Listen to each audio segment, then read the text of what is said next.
Yeah! Here we go! It's time for TSS Fantasy. Who day, and I am just excited. I'm excited to sit here. Y'all can't see all my Saints fans. It shows with a Hall of Fame quarterback that he can get back to when he was a number 4 overall pick.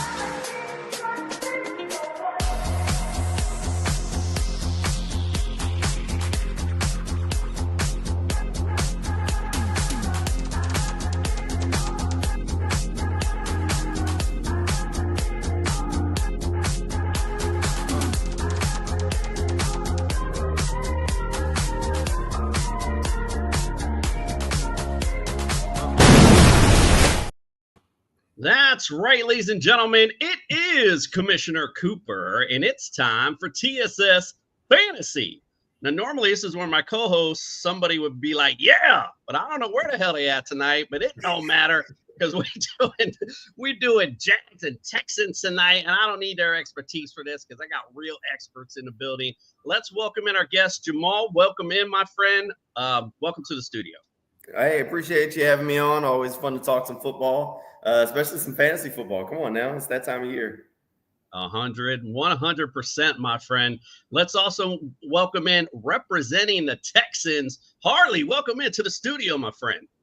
What's going on, man? I appreciate you having me on. Love talking some Texans football. It's the lead Houston all the time. Nice. We appreciate you coming in. Yeah, this was all supposed to be set up as a rivalry series, and it was just hard to, the AFC South, you're just still maturing yet. So it's kind of hard to find a rivalry. But guess what? We're going to make a rivalry tonight. That's how we're going to work it then. Before we get started, let's pay the bills first. If you're watching on YouTube, do us a solid. Give us a like. Throw some comments in there. Subscribe. That's the main thing, right? Little things stopping you from doing it, big things popping for us when you do. We always do appreciate that. Also, if you're looking for some championship bling for your fantasy champion, look no further than Pro-Am belts. And of course, if you're looking for daily fantasy play, use the Fast Draft app. I can't even say that too fast. Use our code TSS. We're going to double your deposit for $50. It's $100 to lay it down on the season. So make sure you check that out. All right, guys. Well, like I said, we got experts in the house tonight. We got football on right now. We got lots of exciting stuff going on. But let's get started and get dived into these Jags and Texans. We're going to talk about the offseason first. So sit back, relax. Let's hit the summer rewind.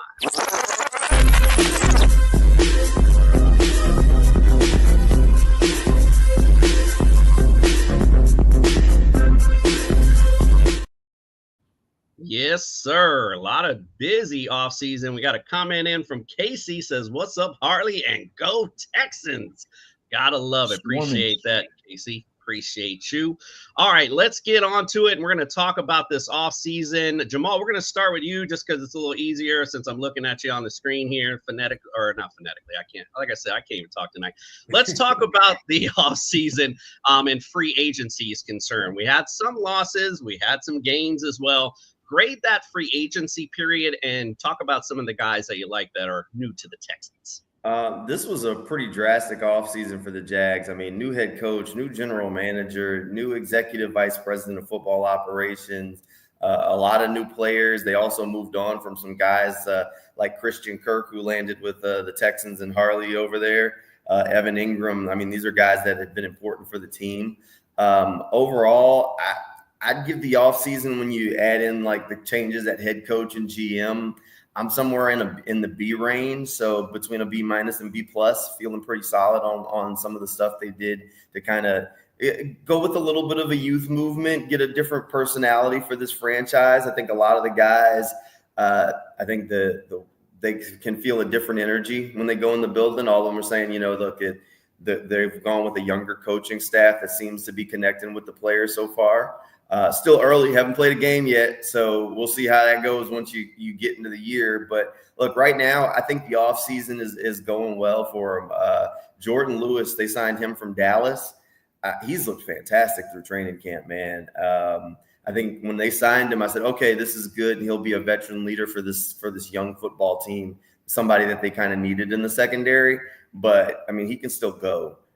He's shown that he's going to be a guy who I think is going to play a lot of football for him, and he's going to help in the veteran leadership kind of standpoint because they do have a a very young defense and a very young team, but I think he's still going to be able to help them out there on the football field. He's graded out as one of the top slot corners in the league over the past couple of seasons. And I think he's going to keep being able to do that here in Jacksonville, or at least help the secondary kind of solidify itself, especially as they try and figure out some of the other stuff and where the pieces fall. Yeah, when you look at it on paper too, I mean, it fits exactly what you're saying. You see a lot of the veteran presence that's been in Jacksonville for quite a while, as you mentioned, Christian Kirk, Evan Ingram, getting rid of some of the older players and bringing in some youth as well. So I want to categorize it not as a rebuild, but a mid-build. Basically, you guys you guys were pretty close, to getting to that next level. So it's not a blow it up the Jags thing. I just think that you guys went a little more youthful, and I think that's going to really turn out well for you guys the way things have set up. So I feel you what you're saying. All right, let's go to Harley. Let's talk about those Texans. Give me a grade for your off season with free agency and talk about some of the guys that you like that have come in. Yeah, I was around about C plus B minus for in terms of the trades and the offseason, the free agency specifically. The Houston Texans were on a high 2 years ago. You got Stephon Diggs, and then last year you kind of just got stonewalled with the expectations. So, it is what it is. You had to revamp the offensive line, and you got rid of Bobby Slowick. You brought in Nick Caley. You had a massive move in getting rid of Laramie Tunsil, which you're hoping that, even though the play for him is top 5 left tackle in football, you're hoping that maybe some of the technical off the field stuff that D'Amico Ryans and this Texans staff, they're looking for guys that, reside into that swarm mentality. It's not that Laramie Tunsil was not he wasn't toxic or anything. But D'Amico is looking for a cookie cutter person that fits that mentality. I look at Trent Williams, someone that was with the Niners that D'Amico was under over there with San Francisco. Dwayne Brown, a former player, another guy that was very much into that swarm mentality. When we say swarm, we're talking special work ethic and relentless mindset. It's something that is continuously preached throughout the entire now 3 years of D'Amico Ryans. So the 2 trades, getting rid of Laramie Tunsil, but bringing in C.J. Gardner-Johnson for just what is a bag of magic beans and Kenyon Green going to the Eagles. C.J. Gardner-Johnson, thankfully, some good news on him. Doesn't seem like no ACL tear for him and could be eyeing week 1. I'm not quite sure if he will.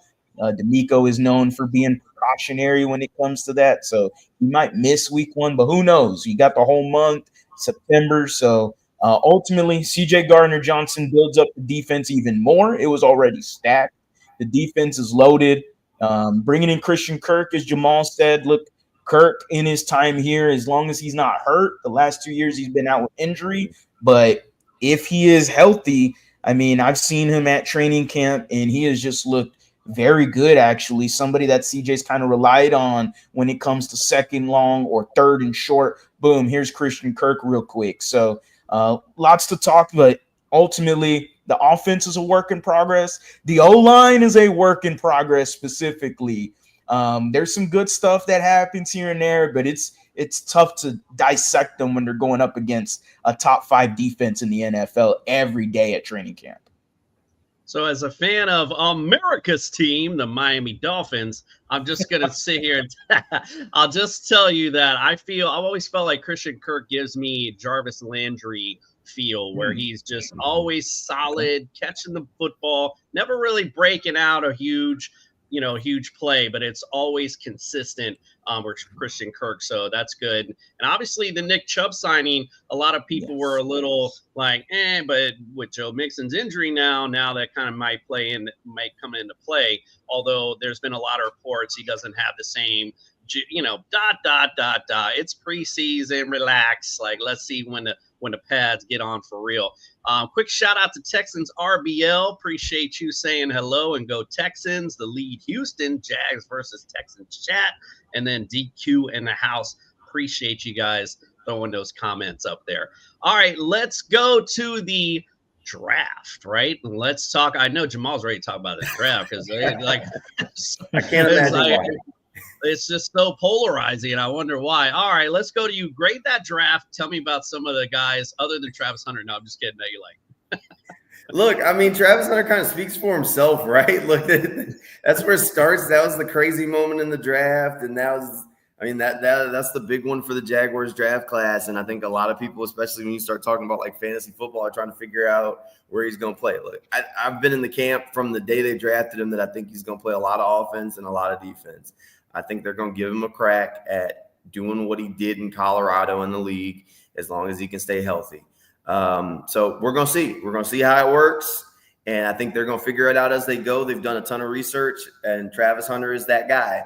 Outside of Travis Hunter, I mean, they did end up ditching that second-round pick, so they got back into it in round 3. They landed a couple of guys along the way. I mean, people are excited about Bashal Tutin, the running back coming out of Virginia Tech.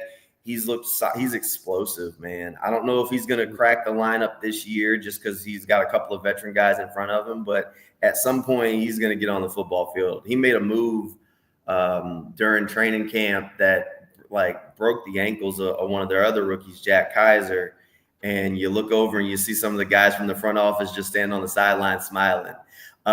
So you normally like, oh, well, that's a good sign. They like what they see. So I think LaQuint Allen, a running back from Syracuse, I think is a sneaky one that like he's got a shot at playing this year just because of what he was good at. He's a good pass blocker and he's a good pass catcher, and that's something that the Jaguars' top running backs, Travis Etienne and Tank Bigsby, have historically struggled at. So we'll see. The rest of the rookie class is really banged up right now. Caleb Ransall, sideline safety coming out of Tulane. Jalen McLeod, an outside linebacker coming out of Auburn. He's also sidelined. Mentioned Jack Kaiser. We'll see once the games kind of start. For those linebackers, I kind of put them in that same pool as like offensive linemen. While you're on the practice field and like you're not tackling to the ground, it's tough to get a read on those guys. Like just where they're at when they trigger. Like, did he go and make the play? Did he not? So we'll see. Overall, Travis Hunter's the draft class. Like that, if he works, then everybody's gonna be like, oh, the Jaguars draft was great. If somehow it doesn't, then everybody's gonna be like, oh, this was terrible. Because that's what it's gonna come down to, and that's kind of the polarizing effect that Travis Hunter has.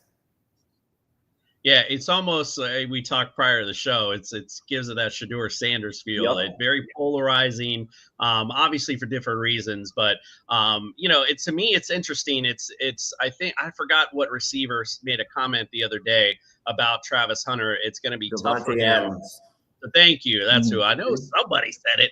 That it'd be tough for him to play both. I mean, that's what we're all thinking. Like it's one.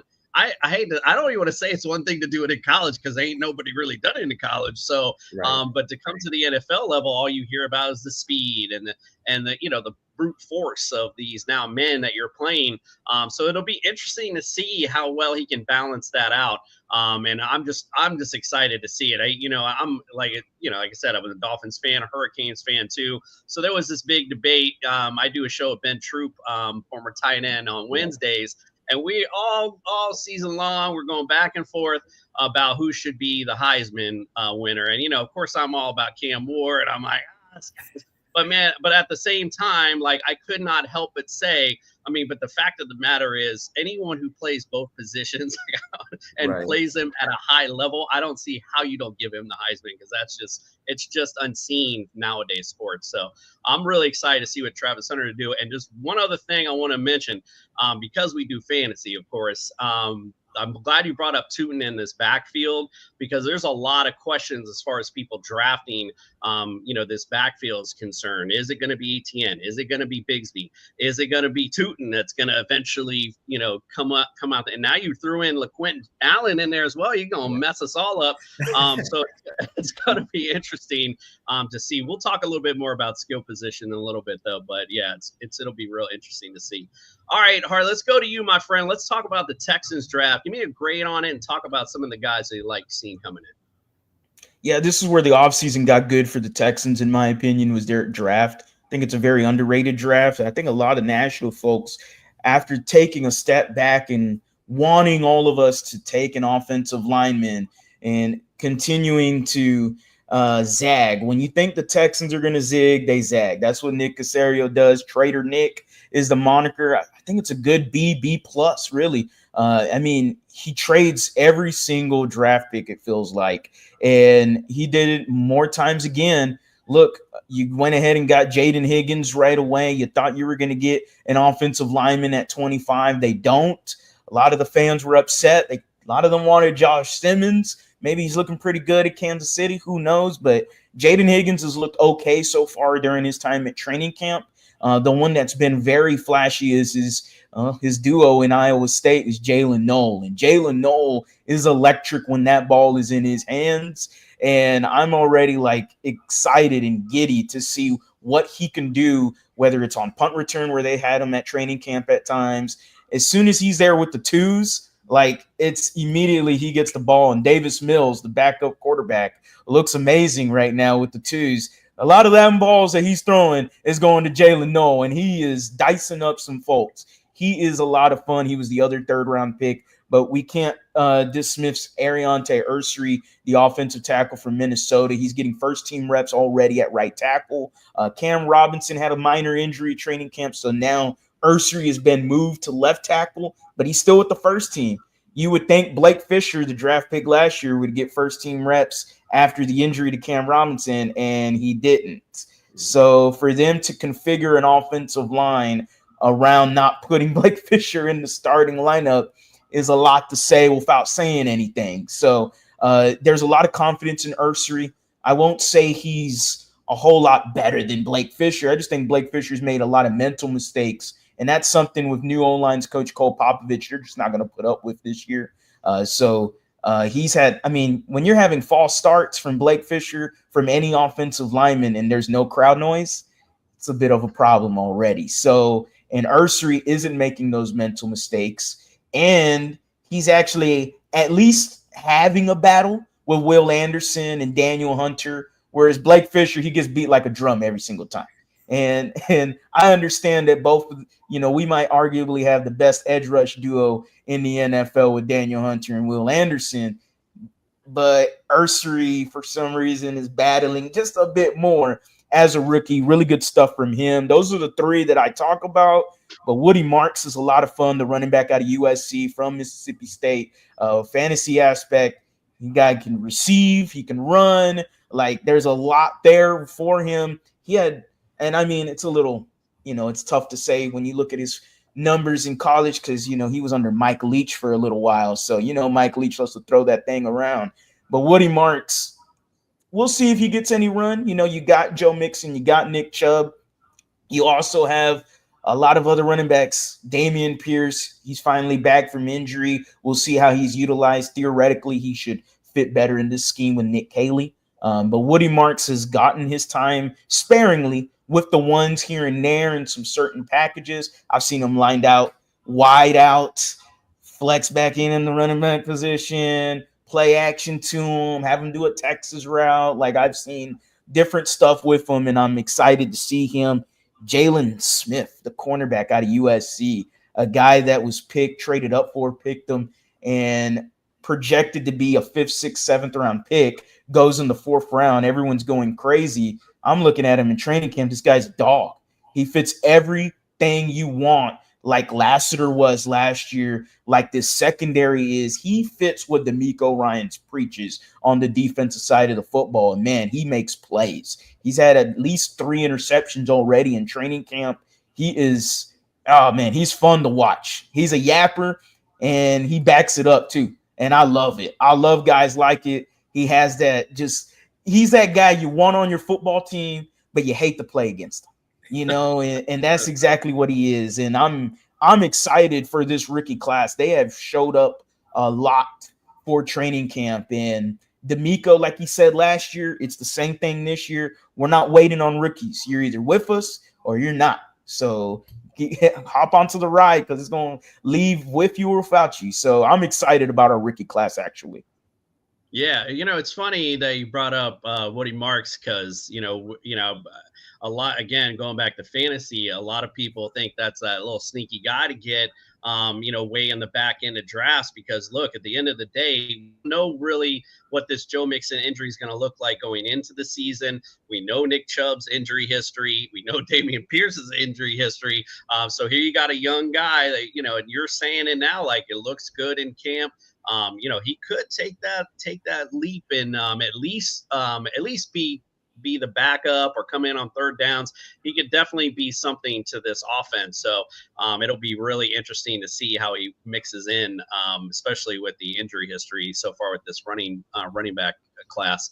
Real quick, we got a couple comments. Casey says, since it's a rivalry chat, he said Sting and number 4 got to lock Hunter up, and then Nico will torch him on the other. Damn, Hunter, bro, like they're killing you already. Appreciate that, Casey. Philly Mike says, what's up? We appreciate you coming on, Mike. I can't even pull the damn reason. Here we go. Philly Mike, what's up with you? Appreciate you coming in. Go Birds, right? And he wanted to throw a question. I told him to bring it. I haven't seen it yet, so we'll just wait on that. All right. So before we get to our next segment, on this show, we have an injury expert. He likes to pop in every now and again. During our summer tour, we do a fun segment called Percent to the Bench, where he looks at a few players and gives a percent if they'll hit the bench or not this season. So first one up, let's do those Jaguars. Let's check it out.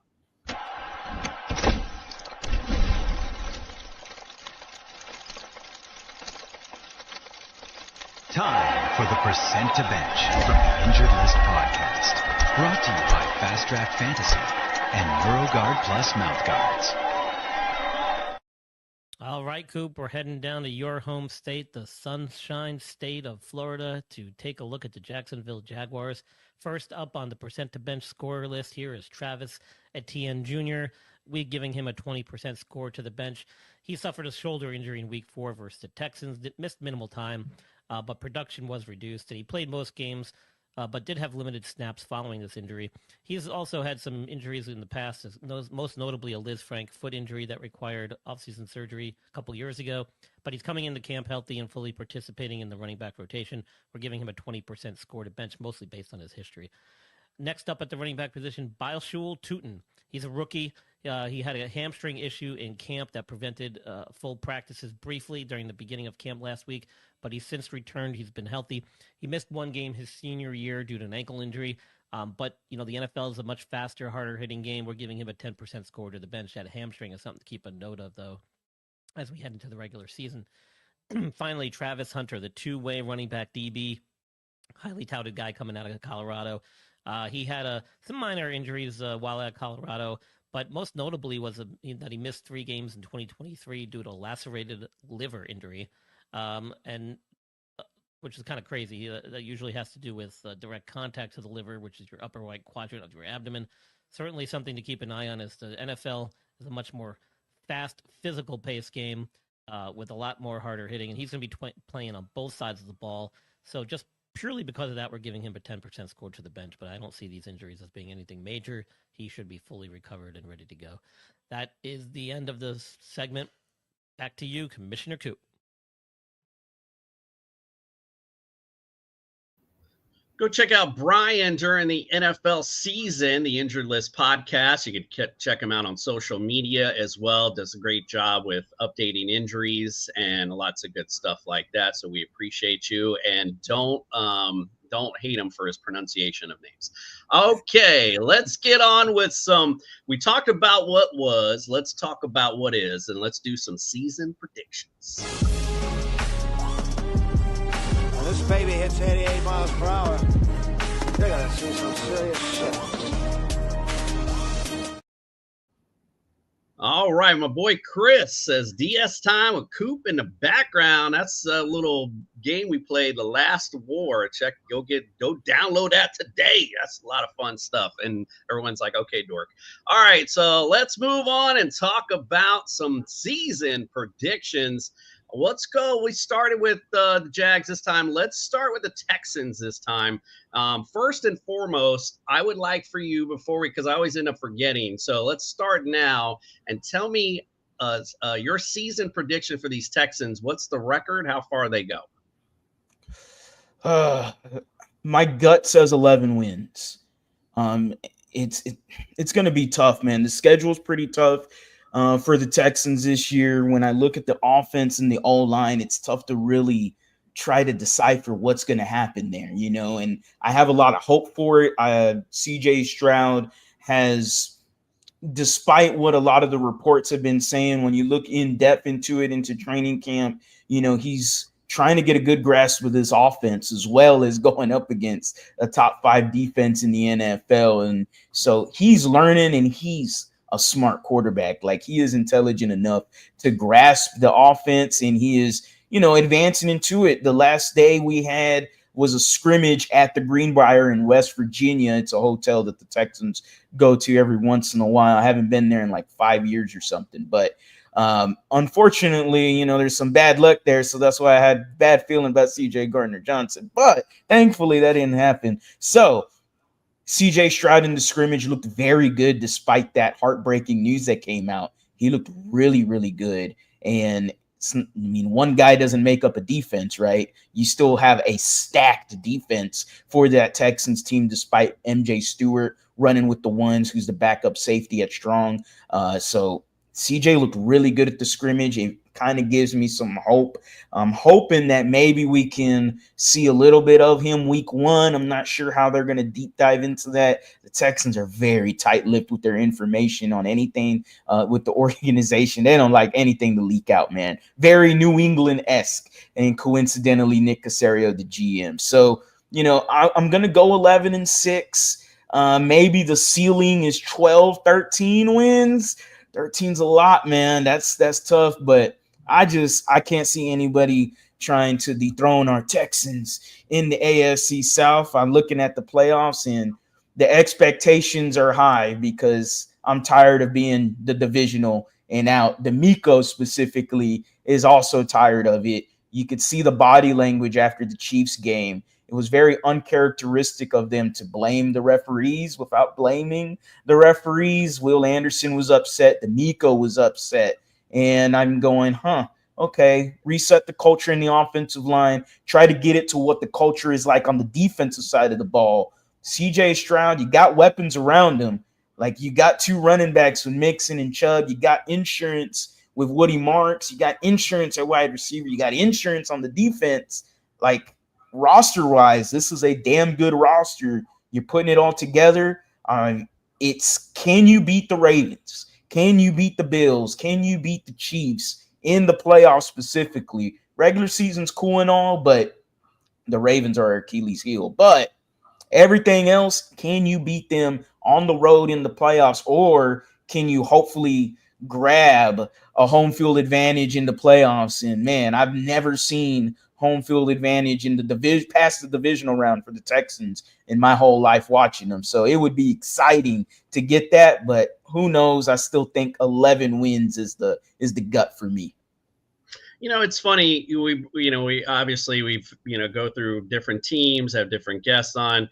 I mean, when I hear someone complain about their team going, man, how do you think I feel, bro? You know how long it's been since we won a playoff game? Do you know how long it's been, man? Like, you talk about you want, I'm like, bro, and how many times as a Dolphins fan, how many times I've heard, oh, they're gonna do it, they're looking hot, and then all of a sudden, so I feel you. I'm with you. I think this Texans team, though, I think they're ready to take that next step, though. But I'm with you. How you feeling? Look, one of my co-hosts showed up.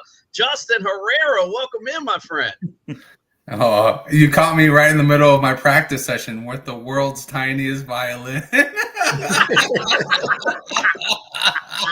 I know. I should have said nothing. I felt bad. I was even feeling bad as I was saying. I'm like, why am I even talking about those dumb Dolphins right now? All right. Harley, let's stay with you real quick. And again, we're talking about season predictions, talking about going into the season. You mentioned him a few times already, but CJ Stroud. So as a fantasy show, last season he finished 17th overall as a QB. And right now they have him consensus ranked as 18th. So they feel like he might do slightly less good, I guess, but around the same. Do you think he'll be about the same this season? Does he take a step forward, or do you think he might do maybe even worse? What do you think? I think that's about right. Honestly, he just project a little bit better, just considering the weapons around him are a lot better. And I did mention the insurance pieces that they have behind those starters as well, too, that could come in and give some good run as well. It's all dependent on the offensive line, and I understand the Texans attack the O line differently than a lot of experts would wanted them to. The Bears specifically attack their offensive line into just a full offensive front there compared to us, where we got Cam Robinson, Lincoln Tomlinson, traded for Ed Ingram, and a lot of guys that you're going, who? So yeah, you're in a lot of wishing and hoping that some of these guys that you've had on the team going into their second or third or fourth year now can, hopefully take that next step. One of the biggest pieces on that offensive line is going to be Titus Howard taking that leadership role, moving to the guard position. Right now, back to right tackle due to the minor injury to Cam Robinson. But CJ, I just think everything that's around him, the weapons feel very good. Something extremely different this year than I saw last year in camp, the usage of tight ends. And I feel like this is a resurgence for Dalton Schultz specifically. D'Amico Ryans even mentioned, man, are we getting Dalton Schultz of 2023 with CJ Stroud's rookie year, where I know statistically they both seem similar numbers pretty much, but just the play from 2 years ago is very different than last year. He looked lazy. He looked lackadaisical. Like he just looked like there was no effort out there. And there's some usage issues there with Bobby Slowick, the former OC. But Nick Caley, a former tight ends coach, it's not only Schultz, but it's using Brevin Jordan as well, Cade Stover as well. Like he's used all three of them tight ends a lot in training camp. I'm curious to see CJ Stroud's ability with pre-snap. He's going to have all of the responsibility on his shoulders now this year. Bobby Slowick's system, the center is the guy that calls the protection sets and identifies the mic. CJ Stroud, all of that responsibility is going on to him. And so I'm confident he can continue what he was doing at Ohio State and translate it here to Houston. But fantasy-wise, it's just tough when you look at that offensive line because you just don't really know what you're going to get out of it.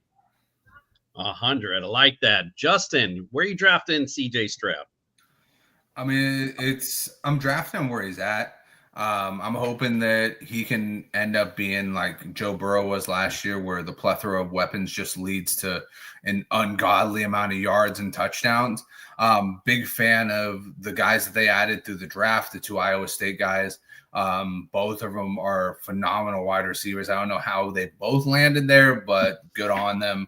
So the only way he makes it to that upper tier is by doing exactly what I said, by Joe Burrowing it up there, where he is just absolutely gunslinging it. And I just don't see that offense being built like that. So I'll probably just stick with him being right around that 15, 16 point, because I don't think that they're going to ever really tip the scales to the passing as much as they want, or as much as we want them to, because I'd love to see CJ Stroud just throw it all day long. My only I guess counterpoint to that is, possibly with this backfield and the injury concerns going in, if that starts to rear its ugly head, you might see they might not be built that way, but they might have to start throwing that football a lot and just talking about doing some of the things you mentioned. So certainly a possibility is out there. There's a world where that happens. All right, let's go to Jamal and let's talk about those Jaguars. So first, of course, give me a prediction how the season ends. Give me a record. Tell me how far these Jaguars are going to go this year. Look, I think 9-10 wins, I think, is reasonable. I think the South is going to come down to – it should be only a conversation between the Texans and the Jags. I mean, the Colts are talking about Daniel Jones. The Titans are in a hard rebuild. If we get to December and the Jaguars are, like, within a game of the Texans, I think people around here are going to feel pretty good. I just think that's where this division is right now, and I think that's where the Jaguars are. You got a new head coach. If they can sneak into the playoffs, then I think they're feeling good, even if it's a one and done. Look, at the end of the day, I mean, I was talking to Parker Washington, who's year 3 with the Jags, and he's the longest tenured Jaguar in the wide receiver room. They have flipped this roster. There's a lot of turnover. The same thing can be said about tight end with Brenton Strange. Year 3, longest tenured tight end Jaguar tight end on the roster. So there's a whole lot of guys who are going to have to grow into some roles. I mean, Brian Thomas Jr., he's 1 year in, so this is year 2 for him. Travis Hunter's going to have a huge role. He's a rookie. I think at the end of the day for the Jags, the whole thing is, can you get to the end of this year? Can you say that Liam Cohen's offense has helped Trevor Lawrence get closer to what you always hoped that he would be? And whether the wins aren't there, if the wins for whatever reason weren't there, and at the end of the year they said, you know what, we feel way better about Trevor going into year 2 on this offense than we did going in, then the season was a win for the Jags, period. But with the shape of the AFC South, I think 9-10 wins is probably where they'll be hanging out in that range. The start of the season's tough for them, but things kind of get a little easier once they get to the mid and that home stretch of the year. So as long as they can kind of hold it together and not let a couple of early season dates, like a primetime game with the Chiefs early in the year, some of those games knock them off their schedule and rattle a young team, if they can hold it together, they'll be all right. I'm with it. All right, let's go into Trevor Lawrence. Last season finished 25th overall. Currently, the ADP has him 21st, so a little bit higher than what he did last season. So what do you think? Do you think that's accurate, or you think he's going a little bit higher or a little bit lower?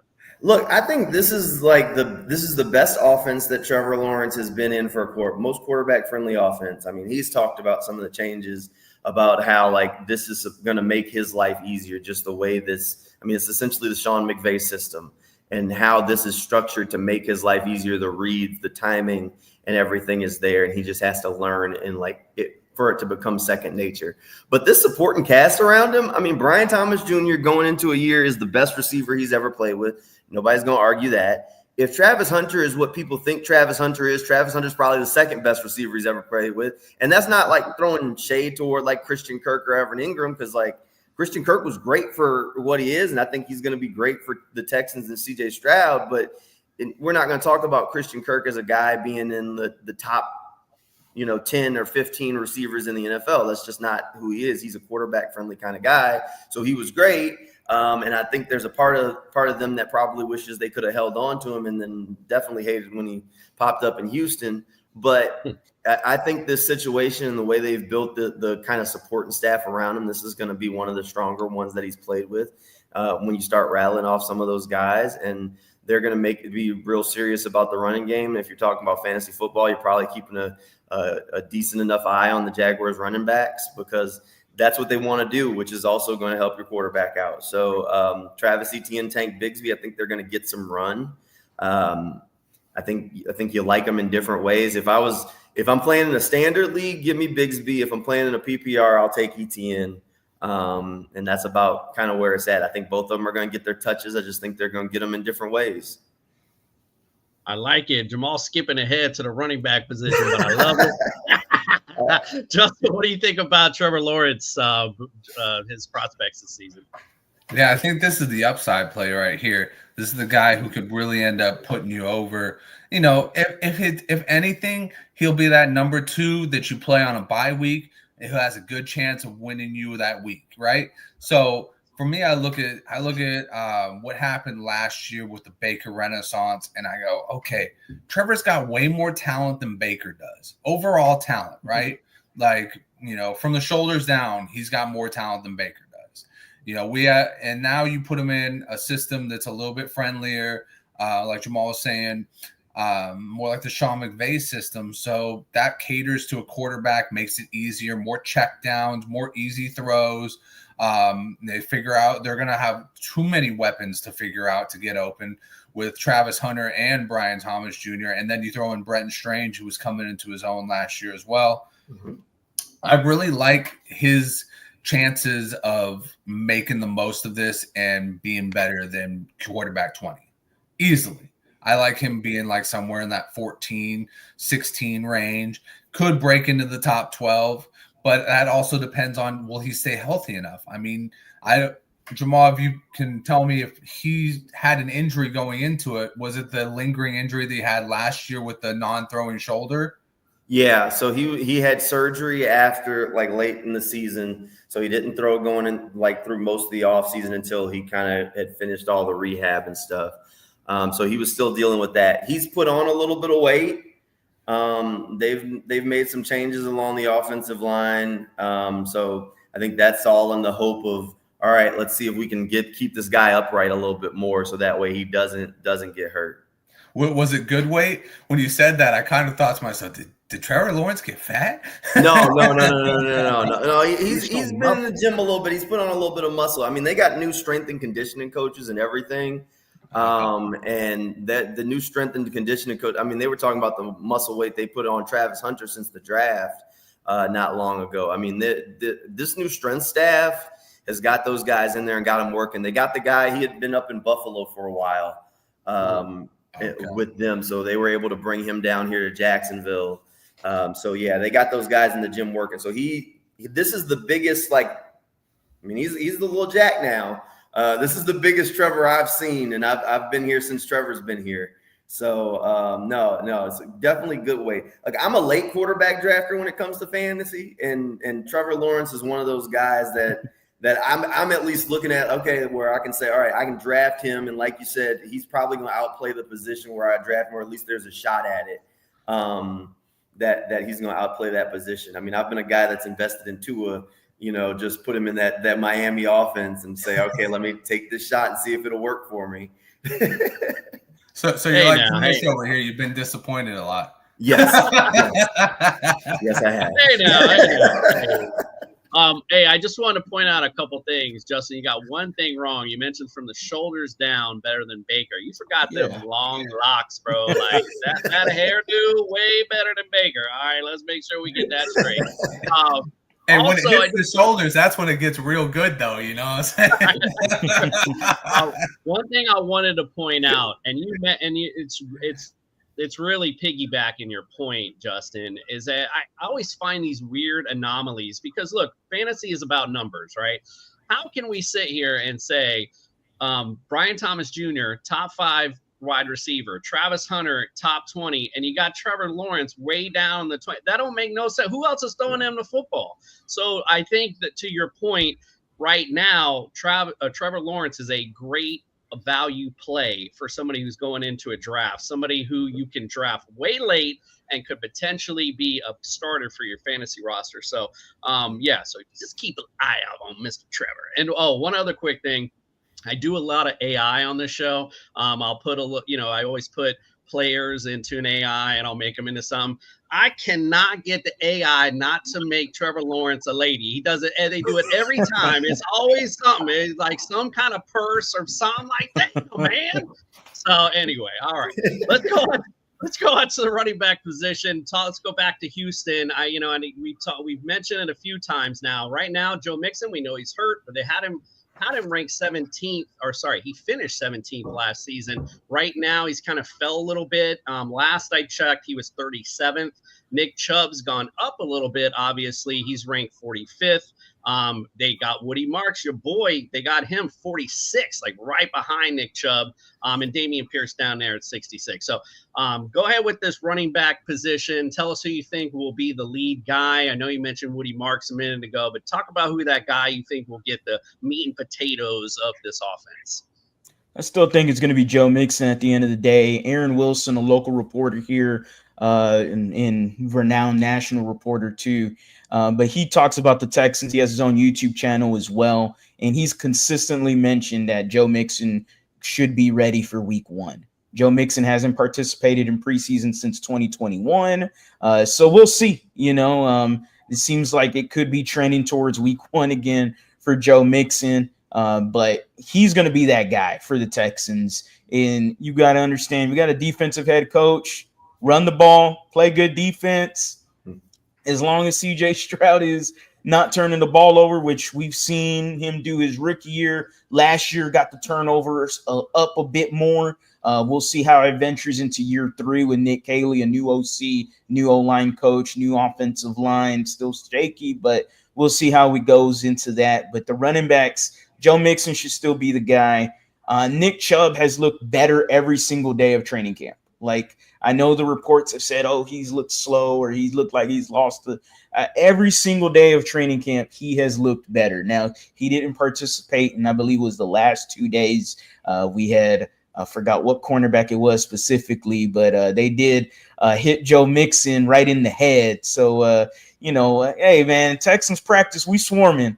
Like, it's just how it is in Texans practice. It's a little wild. And DeMeco Ryans, he tries to tame it as much as he can. But Chubb is going to get some run. But, if I'm looking at a PPR league specifically, and if there are injuries that we saw Joe Mixon miss time last year. Nick Chubb has had some injury history recently.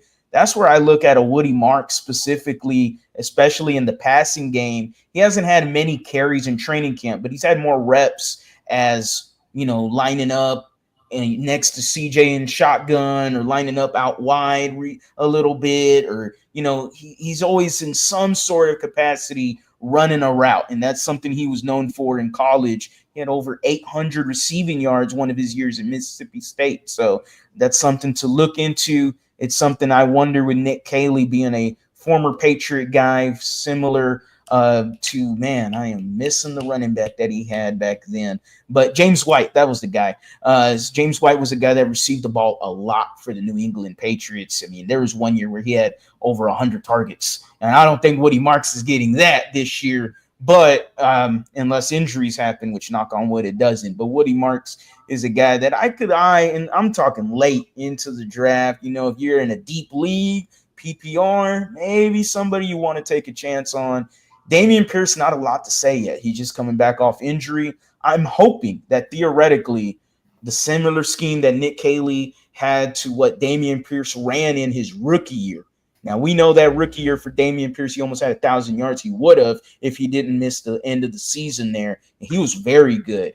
The 2 years of Bobby Slowick did not fit the system, not patient to do the cutbacks and everything. Like, this is what he is known for, is a gap scheme, north-south runner. So theoretically, Dameon Pierce could fit into this scheme, and I'm excited to see what he can do. I'm not going to put all my eggs in the basket on that one, but it's someone I'm definitely eyeing, possibly not picked up in a fantasy draft, but if there's some injuries happen and you're eyeing a Dameon Pierce and you're a little greedy and you need another running back or something, you got some RBs that are hurt, maybe, but overall, the running backs, Joe Mixon is going to be the meat and potatoes of this thing.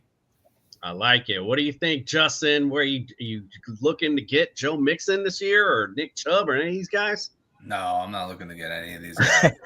I'm not gonna lie. It's like AARP over there. You got too many guys that are too old and too broken over there. Like I can't with that. I would have to go 3 deep on the chart. I would literally have to go all the way to Woody Marks, like Harley was saying. I might even think about Dameon Pierce at that point. At that point, I might as well just get the whole Texans lineup on the back end, just so I can know I can for sure have that one guy. And then just to find out that they signed Adrian Peterson at the end of the season because they need somebody to run the ball. So I'd rather that's one of those positions where it's always good to be on a good team, and they're a good team, but they do it just like the 49ers do it. They run you into the ground, and then afterwards, whatever, dude. Oh, you can't run anymore? All right, next guy up. And I'm afraid to find out who the next guy up is at that point. So for me, I'll pass on that. The best deal I'll say is maybe Nick Chubb if you can get him really, really late, but nobody's really letting him slide right now. So, yeah, that's kind of where I'm at with that. And Joe Mixon with that foot injury, that scares the shit out of me being 29. It's funny, too, because I remember earlier when, Joe was playing with the Bengals, and there was a few years in a row where I was calling him Glass Joe because he was getting hurt a lot with the Bengals, but then that's kind of went away a bit of the past couple of years. So it'll be interesting to see if he can come back from this injury, because I feel like if he's good to go for the season, the way this offense, as Harley mentioned, the way this offense is set up, he could be in for a big year this year. So it's definitely interesting. All right, let's go on to the Jags backfield, Jamal, and almost like where the teams mirror each other a lot now. Mirror when I mean having a lot of good talent in the backfield, but you got the youth behind you in here with these guys with ATN, Bigsby, and Tootin. So who do you think is going to be the main man in Jacksonville this year? I think it's Tank Bigsby, man. I think it's Tank Bigsby. I think Tank's is gonna kind of be your running back. Right now, the depth chart has him Tank and Etienne as your 1A, 1B. But I don't get me wrong, I think Travis Etienne's gonna play.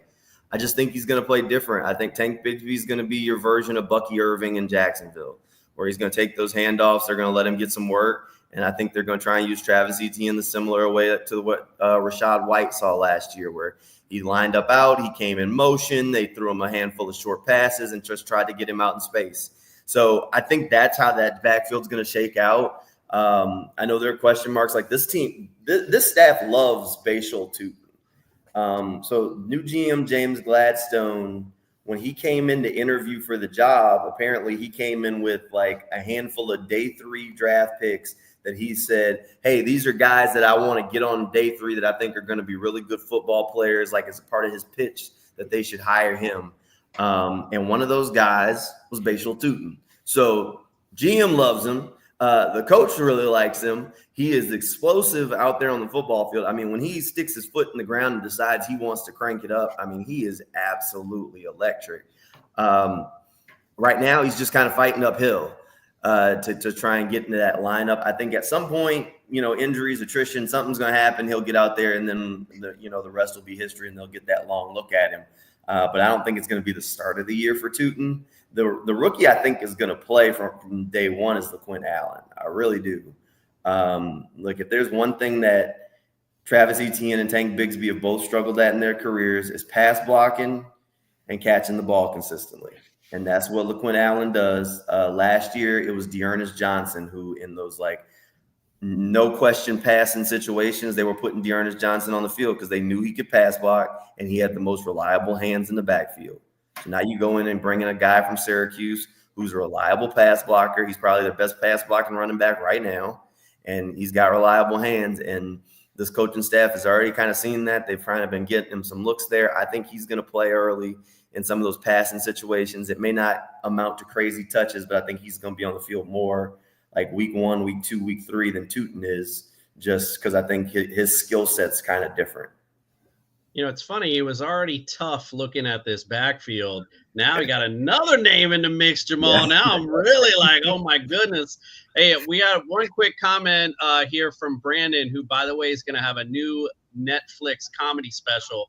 He says, do you hear about the dildos on the field at the NFL games? Said they wear black and white stripes and blows whistles every down. So good job, Brandon. That was a good one, bro. I was back here laughing. Shout out to Brandon. I met him at training camp. We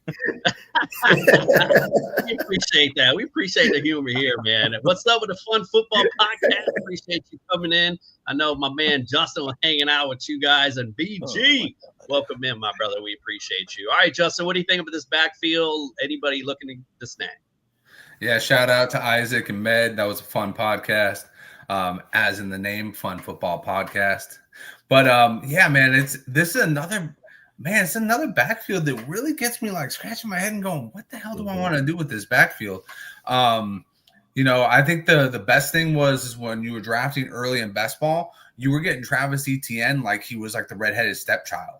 Like he was literally the 3rd guy drafted. And I was just like, what are we talking about here? Like, the coach has come out and said this guy is going to be starting from day 1. Like, what the fuck are we talking about?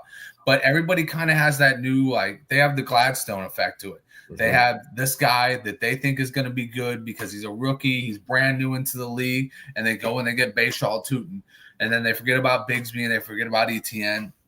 I think I have to agree. I think it's probably going to be a kind of a nice little split. I think Jamal said it best. You're going to want Bigsby for standard leagues, and you're going to want Etienne for anything PPR and half PPR because that just fits their skill set better. Like Bigsby is way better in between tackles, and Etienne from college was just way better using his speed on the outside and catching passes as well. So this is going to be a really fun offense. It's just going to be really unpredictable as to figuring out week to week who's going to be the dude. And, like you said, Commish, throw LaQuint Allen in there, and now my head's really spinning. Like, do I really want to spend another pick on a guy from Jacksonville Jaguars? But that's the worst. That's the worst thing as a fantasy owner, too, when you're like, oh, man, I got to go get this guy this well, or maybe this guy. And it's always chasing the dragon. Like, oh, he had a good week, and then you throw him in, and then the other guy's a good week. Man, there's nothing worse. So my advice is to kind of, if you can, steadfast a little bit, kind of wait and see how things play out. Unless someone emerges, obviously, then, obviously that's somebody you want to look out. But by that time, it's going to be too late. Someone's already scooped him from you. So, all right, let's go on to the pass catchers for these teams. Let's go first to the Texans. I mean, we got Nico. We talked about Christian Kirk, Jalen Noel. We talked about Higgins, John Mench. Tank Dell, unfortunately, we can't really talk about them much this season. And then we'll go ahead and just combine them. We'll talk about Dalton Schultz as well. So last season, Nico, 23rd overall. Right now, they got him ranked 9th. Christian Kirk, 92nd last year, got him ranked 54th. Jalen Noel, they got him ranked 73rd. Dalton Schultz, and I don't know why they got Tank Dell ranked 50th. I know they expect some miracle to happen. Dalton Schultz last season finished 18th. Right now, they got him ranked 27th. And I know that you disagree with that, Mr. Harley. So tell us about these pass catchers. Tell us who emerges. Obviously, Nico's going to be the guy, but is there any other guys you want to talk about and talk about how well they'll do this season? Yeah, Nico's definitely going to be the guy at the end of the day. It's just that innate connection between CJ and Nico. We've seen it numerous times in various games. Just the magic they have has been very fun to watch going into year 3. Christian Kirk is one for me specifically. I continue to eye just because I've seen CJ rely on him at times during training camp. They've talked to the side a lot. Like, there is definitely some sort of chemistry brewing between them. And I'm interested to see, just because Nick Caley being a former LA Rams guy. Now, I know he was never an offensive coordinator there, but he was a tight ends coach and he was the passing games coordinator there. I'm curious to see how he utilizes the double slots and specifically the slot receiver in Christian Kirk. You also got Jalen Noel, which, again, anytime the ball is in his hands, he's electric. So I'm curious to see how they use, if they do some double slot action. We saw a little bit of that at training camp. But the tight ends, again, I mean, Dalton Schultz, he's just been used a lot more. The tight ends specifically have been used a lot more this year at training camp, like I mentioned already. I'm excited to see where Dalton Schultz falls. I feel like you could get him really late. I'd be happy with it. As long as he stays healthy, I think Dalton could get a resurgence again in his career with Nick Caley. CJ Stroud likes Dalton Schultz. We heard that last year a lot. Considered it a 5-headed dragon that arguably to me was 4-headed dragon and one dummy dragon in Dalton Schultz. But, we'll see. Those are the main guys, really. Jaden Higgins has looked okay in camp. In the red zone, he's looked very, very good. So the red zone offense has been the best at training camp, despite a lot of the offensive drives have been okay to subpar to below average.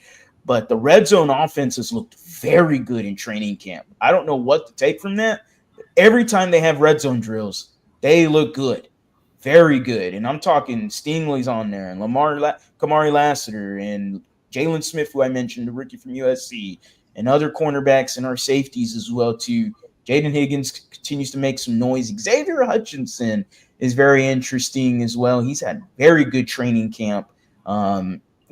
Deep league, I'm not quite sure if he has any sort of value, but, just somebody else to throw out there. I like it. Justin, who are you looking at in this Texans receiving group looking to grab? Yeah, so I mean, this is where it really picks up. I like both receiving groups. I particularly like the Texans group because, like I said, the 2 Iowa State guys are fantastic and they do great things. Jaden Higgins is a phenomenal route runner. I think if Nico makes it to the end of his contract, then Higgins is going to be the natural replacement for him, because I think he's a true X that they're going to put on the perimeter for while Nico is there. But I mean, this dude is a absolute stud talent. He's an alpha. He's already been named the starter, and week 1 starter right off the bat kind of tells you a lot.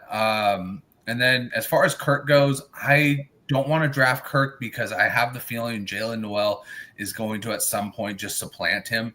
Jalen Noel, in my opinion, I like to call them space eaters. They're yak guys. You get them in space and they just eat it up like Pac-Man. They do. You know what I mean? They just keep on going and going and going. If you look at this guy's tape, if that's all he was doing, was he was getting by some sort of defender, a nickel, a linebacker, a safety. He was getting behind him, and then he was getting the ball, and he was just eating the space. And that's perfect for a slot receiver. He's tough too. I think he's going to be the guy who kicks Tank Dell out of Houston, to be honest with you. If I'm going to be real honest with you, Tank Dell, really good player, but you can't. But the best ability is availability. If you can't be there, you're going to get replaced, and I think that's who's going to replace him, to be honest with you. I like it. And we're about to go Jamal, and our boys from 713 Houston Sports wanted to set you up with some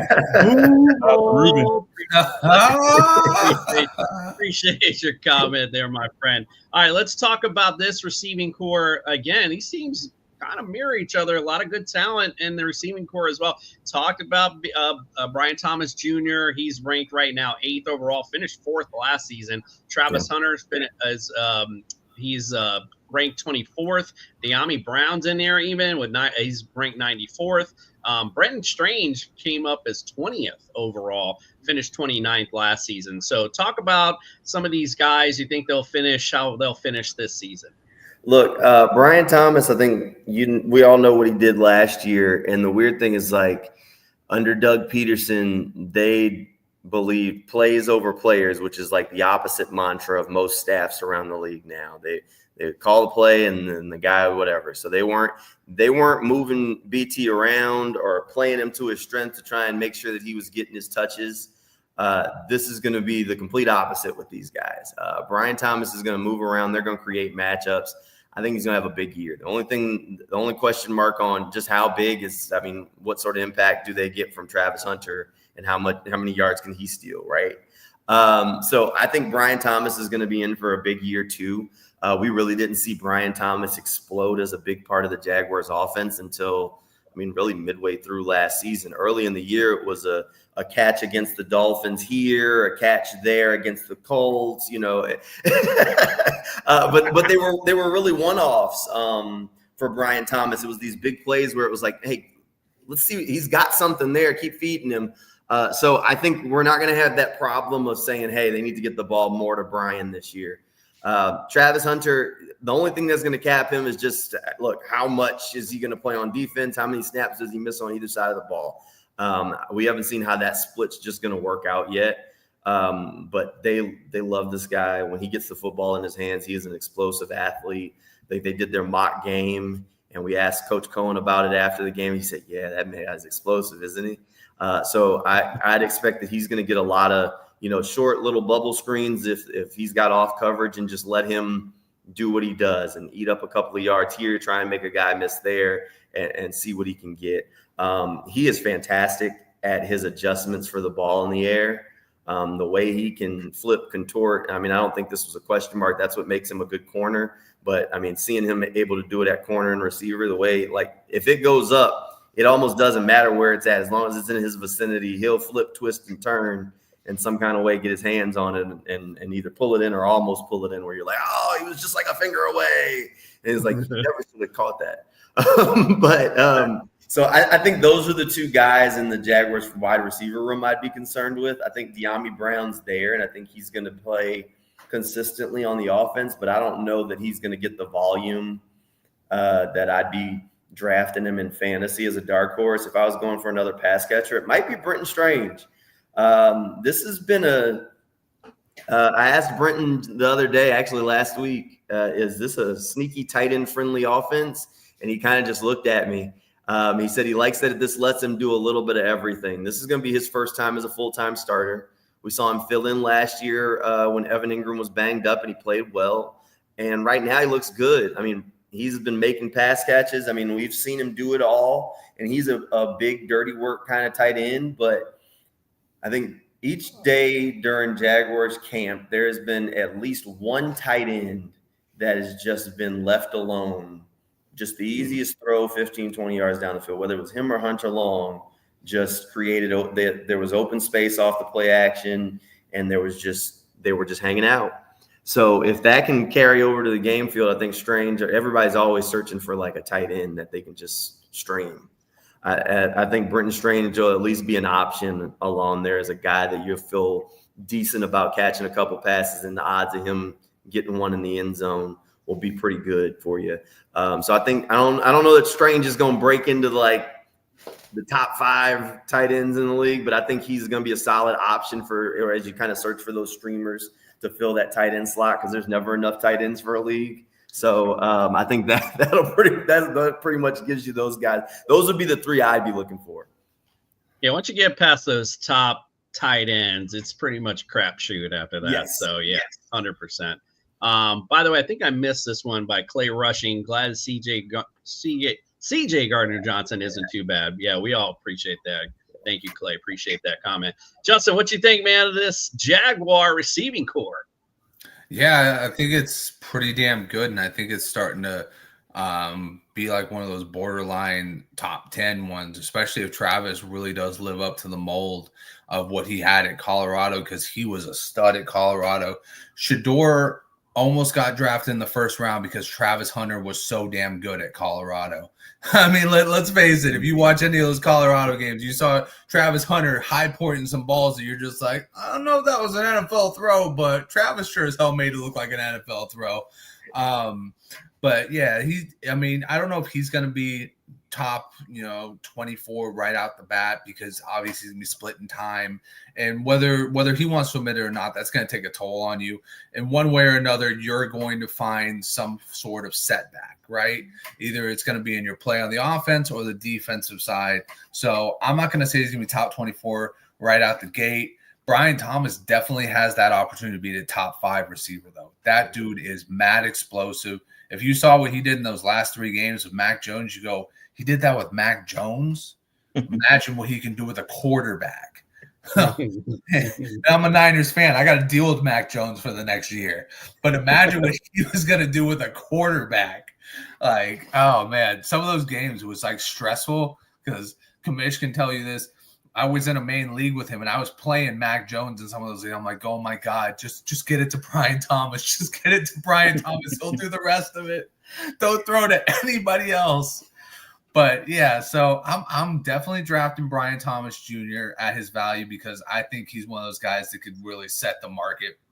He can get in that top 5. Travis Hunter, I don't think I'm going to reach on him this year, but – he's if he falls down, I'm definitely going to be there to pick him up. And then Brenton Strange, I like that. That's an interesting pick. Cade Otton had his best year in Liam Cohen's system, and he was like literally the 5th receiver in that offense. So if Brenton Strange is the 3rd guy, maybe that means, there's fewer receivers, more targets for him. Who knows? But all I'm saying is obviously Liam Cohen can take a okay to average tight end and get his best year out of him. So maybe that is a good sign for Strange. Yeah, seems like tonight I got a couple of tight ends now that, I can look at for later on. We got Dalton Schultz, we got Brenton Strange. I wasn't even thinking of these guys. Now when these drafts are coming up, somebody I might be looking at later on at the end of drafts. Because like Jamal mentioned, that you can't get enough tight ends at this point. So because once you miss them top ones, it's a crapshoot, straight up. All right, so we heard from the doc about the Jags. Before we get to our final segment, we got to hear from the doc about those Texans. Let's check it out. The Percent to Bench from the Injured List podcast, brought to you by Fast Draft Fantasy and NeuroGuard Plus mouth guards. All right, we're heading to Houston to take a look at the Texans. We're going to kick it off with Joe Mixon. Joe Mixon, the running back position, we're giving him an 80% score to the bench. That's right, folks, 80%. Last season, he had a nagging foot injury late in the year. Although he didn't officially miss any regular season games, his effectiveness was limited, and he saw some limited reps late in the year. Fast forward to this preseason, he's been placed on the non-football injured list at the start of camp. He's yet to practice. There's an uncertain recovery timetable. Apparently, he was even seen in a walking boot back in May. Reports then suggested he'd be ready for camp, and now he's not. And there's no timetable as to when he's going to return. I smell some serious foot injury going on here, possibly Liz Frank in nature, which if that's the cause, that means this could be the end of his season. He's going to try to go the non-operative route, perhaps, or seek multiple opinions. It's really not known exactly what he's doing. I foresee an IR placement to start the season, which could potentially be season ending, so keep a close eye on that. And then Tank Dell, not much better for Tank Dell at the wide receiver spot. He tore his ACL, MCL, and LCL, also dislocated his patella in week 16, ending his season last year. Major multi-ligament knee injury. He's on IR, and he's projected to miss the entire 2025 season, and I agree with that assessment. We will not see him back. He's got 100% score to the bench. And Christian Kirk, we're giving him a 25% score to the bench. He suffered a broken clavicle in October with the Jaguars last season. He missed the remainder of the season after that Week 8 injury. He has missed a lot of time throughout his career due to various soft tissue injuries, including multiple stints on IR, dating back to his rookie year in 2018 because of a foot fracture.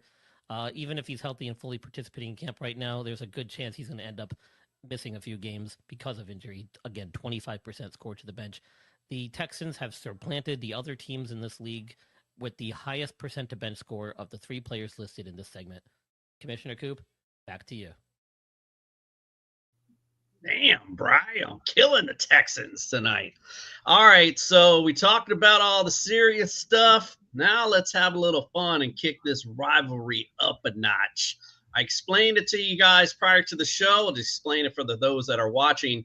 We're going to play the fantasy quiz show, which is sort of similar to Family Feud, if you will. I'm going to ask a question. You guys will at first both shout out your answer. Whoever gets it in first will have control of the round.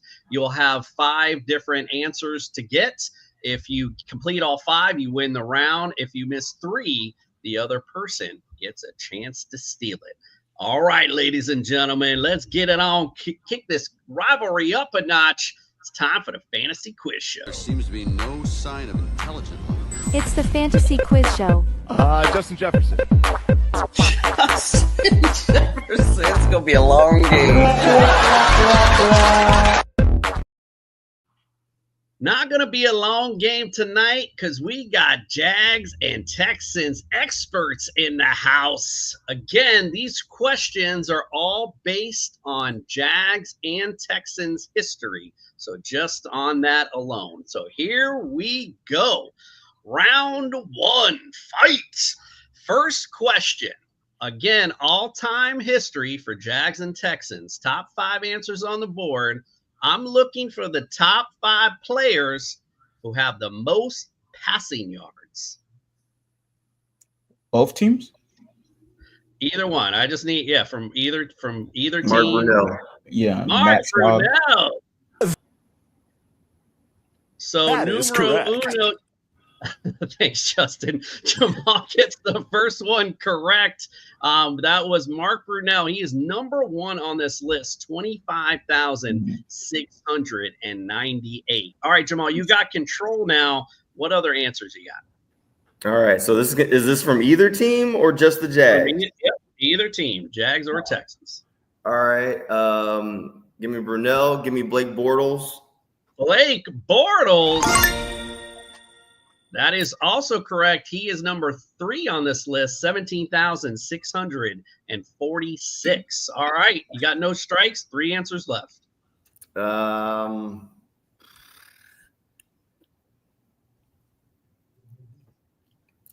David Garrard. David Garrard. Also on this list, he is 4th, 16,003 yards. All right, 2 answers left, no strikes. Give me Trevor. Trevor Lawrence. He's close. I did check that one. He's pretty close to getting up here, but not close enough. Yeah, he's knocking on the door. Knocking on the door. All right, so you got 2 strikes remaining with 2 answers left. All right. David Carr. David Carr did not make the list. All right, you got That'll be many Texans. I'll be honest. You got 2 answers left, but only 1 strike remaining. I know our boy over here, Harley, is salivating to get in here. So can you continue to round, or is it up to Harley? What do you got? That one's tough. Yeah, I'm trying to think about who the last 2 would be for like the Jags off the top of my head. It can't be him. I got no idea. I'm drawing a complete blank here. Give me let's try Leftwich, I guess. Yeah. Byron Leftwich. That's not right. Now, if you want to crown them, then crown their ass. Unfortunately, not correct. Harley, you got 2 answers up here. I only need 1 though. So can you snag one of these guys? I think you said it earlier. I don't think he heard you. Yeah, I said Matt Schaub. Matt Schaub.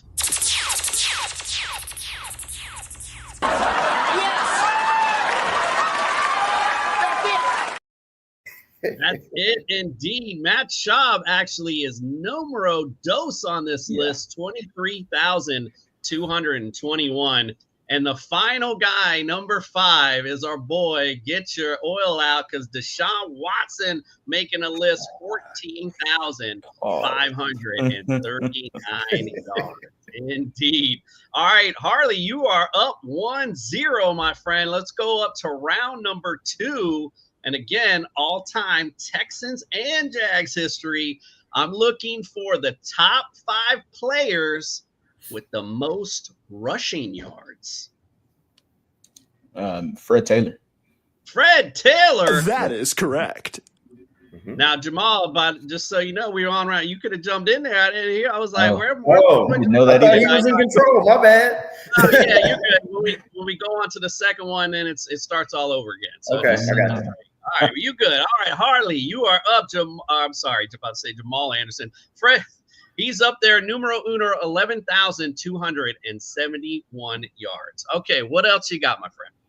Has to be Maurice Jones-Drew. MJD. Numero dos, 8,071 yards. All right, we got 3, 4, and 5 left. Arian Foster. Arian Foster. 6,472 yards makes him number 3 on the list. You're just missing 4 and 5, going right down the list. I feel like they're Jags, and I don't know many Jags running backs after that. Wow. This is Steve Slayton. Steve Slayton? No clue. Incorrect, my friend. All right. Well, all good, though. You only got 1 strike and 2 answers left. Drawing a blank, man. Again, I don't know. Those are the 2 running backs I remember in my childhood for the Jaguars. I don't remember another running back for them. I feel like a Jags fan is just killing me right now. I can't think of another running back for them. So, wow. I have no clue, brother. I have no clue. Judge was quick. He was quick with strike 2, so you got 2 strikes now. And now, again, 2 answers out there, though. So anybody, both Texans and Jags history. No clue, honestly.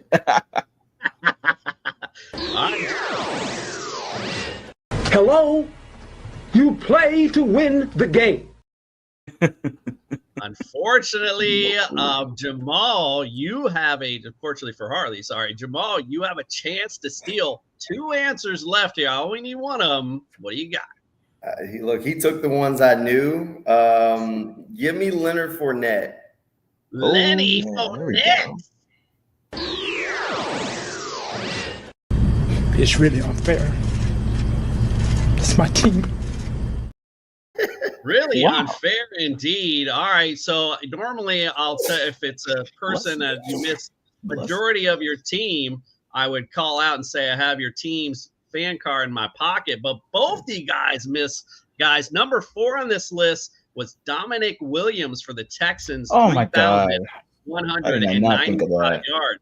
And number 5, James Stewart for the Jags, 2,951 yards. There we James go. Robinson. All right. For that. Harley's up 2-0, Jamal. You need to get in on this one. Put this over a little bit. Dominic. Oh. All right, here we go. Number 3 question, Jamal. Don't forget now. You can jump in now. All right, here we go. Top 5 answers on the board. Again, Jags and Texans history. I'm looking for the players who have the most receiving yards. Andre Johnson. Andre Johnson. And it sounded like Judge can correct me. I think Harley was a little quicker on that one. So yes, Judge. That's exactly what that was. Harley was a little quicker. Harley a little quicker with his own team. Andre Johnson, number 1 on the list, 13,597 yards. All right, well, you got control. Can you close it out for the dub? Jimmy Smith. Jimmy Smith. Number 2 on the list, 12,287 yards. And I'll also point out the only NFL player that has ever asked for money when I asked him to come on my podcast. So all right, just throwing that out there. All right, what else you got? Oh, man. Receiving yards. DeAndre Hopkins. DeAndre Hopkins. Number 3 on the list, 8,602. All right, what else you got? You got 2 left. Oh, man. Keenan McCardell? Keenan McCardell. Oh, okay. He's number 4 on the list. Going right down the list, 6,393. All right, you ain't got no strikes. You got 1 answer left. What else you got? Wow. I don't know. Evan Ingram. Evan Ingram. I didn't think so. Didn't make the cut. 2 strikes left. Wow. Ooh. I don't think so either. Kevin Walter. Kevin Walter. Oh, damn. Now, quickly, those strikes come. All right, so you got 2 strikes now. 1 answer still left. You got to get this or Jamal gets a chance to get back in this game. Owen Daniels? Owen Daniels.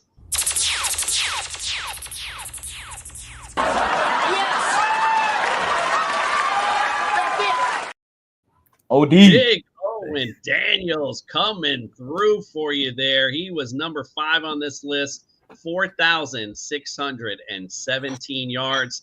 The other question I was going to ask, just to throw that out there, the most touchdowns between both teams by player, MJD is number 1 with 81, Fred Taylor 2 with 70, Jimmy Smith number 3 with 69, Arian Foster with 68, and Andre Johnson with 64. And just so everyone knows, the Houston Texans lead the series between the Jags 31-15. Okay, Harley, congratulations, my friend. You are tonight's winner.